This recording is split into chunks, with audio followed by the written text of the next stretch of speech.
নমস্কার বন্ধুরা, আমি সোয়াবিন আলুটাকে আগে সিদ্ধ করে নিলাম। এবার রান্না বানাবো। এবার কড়াই তেল গরম করে জিরে আর কাঁচা লঙ্কা ফোড়ন দিলাম।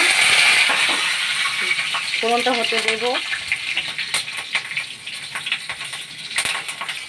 ফোড়নটা হয়ে গেছে। এবার আমি টমেটো আর কাঁচা লঙ্কা আদা পেস্ট করে রাখলাম। এর মধ্যে 1 চামচ ধনের গুঁড়ো, 1 চামচ জিরের গুঁড়ো,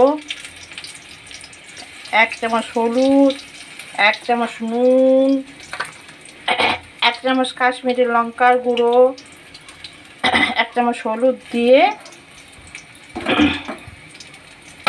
আর একটু চিনি দিয়ে পেস্ট বানিয়ে ওইটাকে হতে দেব কড়াইতে।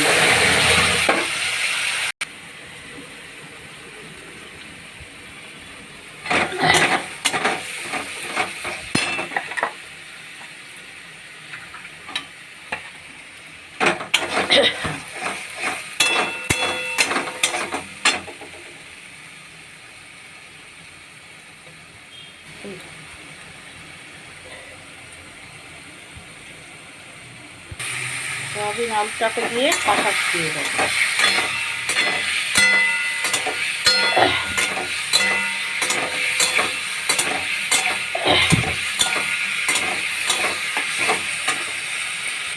এবার কষানো হয়ে গেছে, তেল উঠে এসেছে।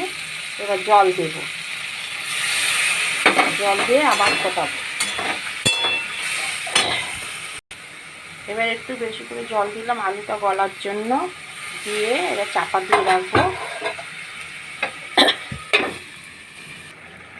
এবার আলুটাও গলে গেছে। এবার ঘি, 1 চামচ ঘি, গরম মশলা দিয়ে একটু ফোটাবো।